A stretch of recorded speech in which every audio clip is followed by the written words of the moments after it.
मेहर अदालती हुकुम तहत असिस्टेंट कमिश्नर मेहर गुलाम फातिमा घलो पारां नानक राइस मिल जी नीलामी कई, जंहिंमें 25 करोड़ 50 लख जो वॉक थियो, जेको राइस मिल अॻवान पुरुषोत्तम लाल उर्फ गुड्डू हासिल करे वरितो आहे। इन मौक़े ते असिस्टेंट कमिश्नर मेहर गुलाम फातिमा घलो जी मीडिया सां कयल ॻाल्हि ॿोल 27 मई ते ही ऑक्शन मुनक़द कयो वियो, जंहिंमें अल्हम्दुलिल्लाह एज़ पर लॉ जेको असांखे कोर्ट ऑर्डर कयो, because we are not the party, जेको ऑर्डर हुयो कोर्ट जो उन में असिस्टेंट कमिश्नर खे हिन प्रॉपर्टी खे ऑक्शन करण जे लाइ, ओपन ऑक्शन करण लाइ मूंखे एज़ अ कमिश्नर मुक़ररु कयो। ऐं अॼु मां along with my staff plus में जेकी जजमेंट हुई, जेकी डिग्रियूं हुयूं, उन जे मुताबिक़ असां ऑक्शन कयो आहे। इन ऑक्शन में पुरुषोत्तम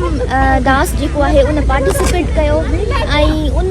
जेकी हुन जी प्रॉपर्टी जी जेकी 25 करोड़ वैल्यू हुई,